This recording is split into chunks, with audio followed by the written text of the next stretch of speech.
안녕하십니까. 로봇학부 전영준이라고 합니다. 전기공학을 위한 강학습개론 프로젝트 발표 시작하겠습니다. 제가 이번에 준비한 프로젝트 주제는 이 2D 환경에서 이적보행 로봇의 이동 구현입니다. 해당 환경 같은 경우에는 짐에서 제공하는 바이페달 워커 V3라는 환경을 이용을 했고요.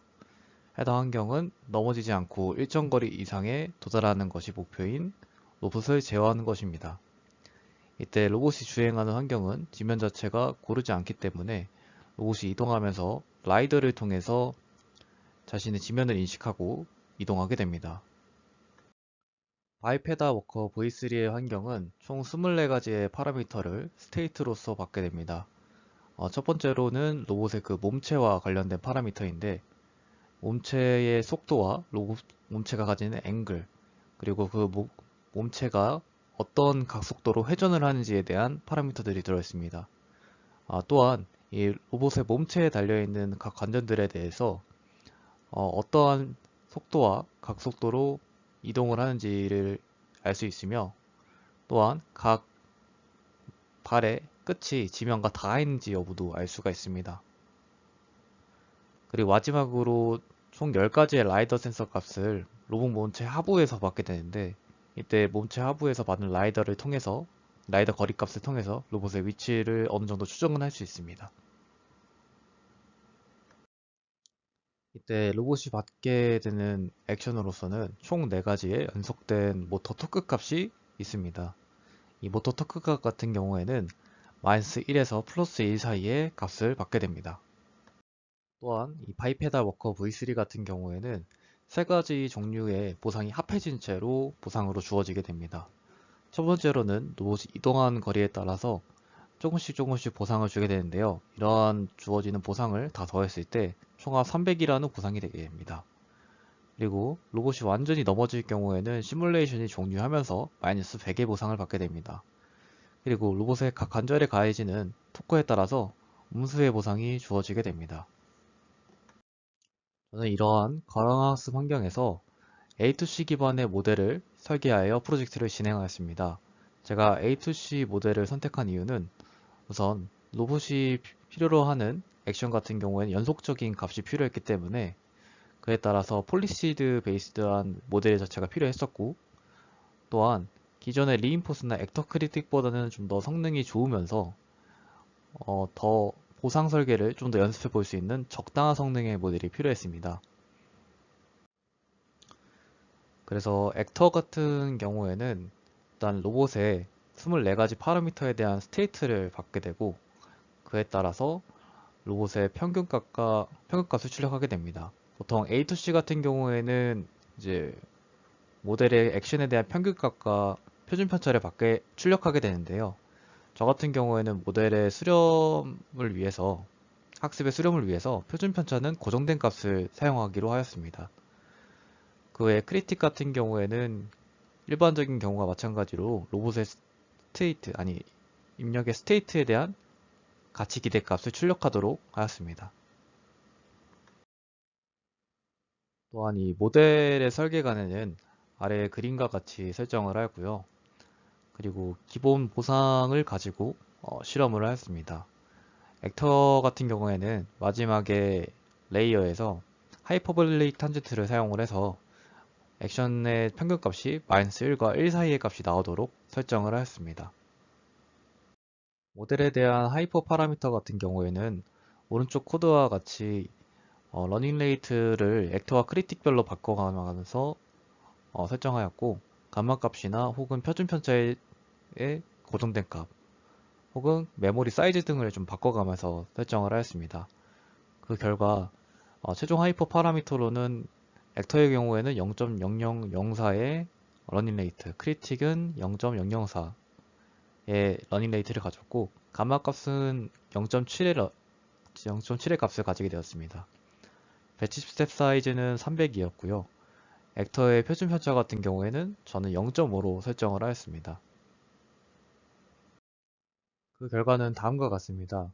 우선 학습 초기에는 이제 양쪽 다리를 벌려서 이동하게 되었고, 또한 이제 몸체를 낮춰서 넘어지지 않기 위한 이제 모델의 학습 결과가 보여졌습니다. 학습 말기에는 기존의 초반에 점프를 하면서 좀 빠르게 이동하려는 모습이 보였고요. 근데 마지막에 착지가 안 되면서 모델이 더 이상 걷지 못하게 되었습니다. 저는 이렇게 된 이유 자체가 학습 초기 모델 자체가 좀 점프나 이런 행위 등이 없다 보니까 모델이 그에 따라 좀 적응을 하지 잘 못하는 게 아닐까라는 생각을 가지게 되었습니다. 그래서 이번에는 좀 추가적인 보상값을 주어봤는데요. 우선 라이더의 최소값을 보상에 추가로 더해보았습니다.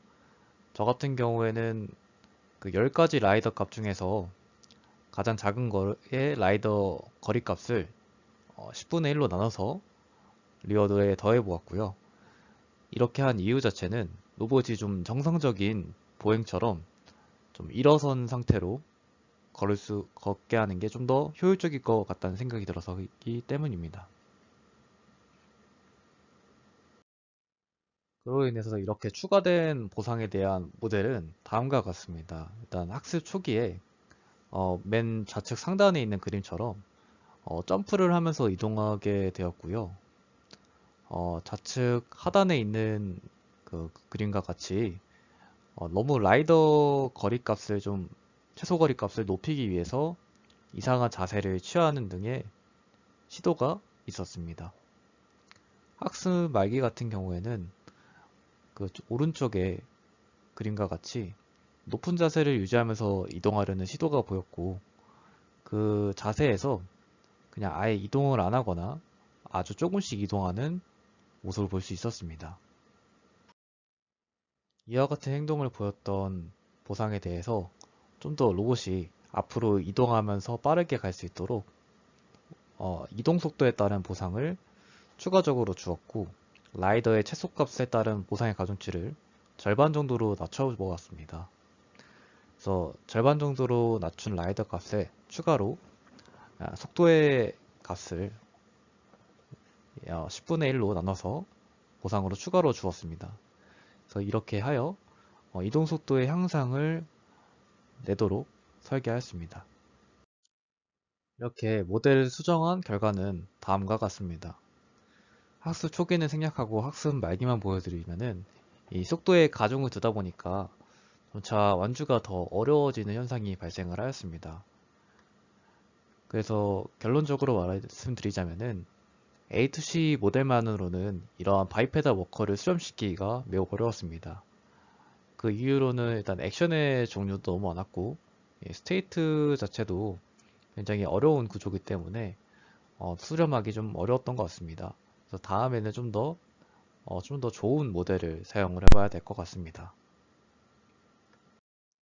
마지막으로 고찰을 추가적으로 얘기하게 드리자면은 기존에 저는 이미지 기반의 모델을 많이 다루었었는데 이제 정작 이제 강학습에 대한 모델을 다루자 보니까 하이퍼 파라미터의 값들의 후보를 어떻게 설정해야 될지가 좀 막연한 느낌이 들었었고 이제 정책 기반으로 액션을 샘플링하다 보니까 운이 나쁘면은 같은 파라미터라도 완전히 다른 결과를 만들어내게 되었습니다.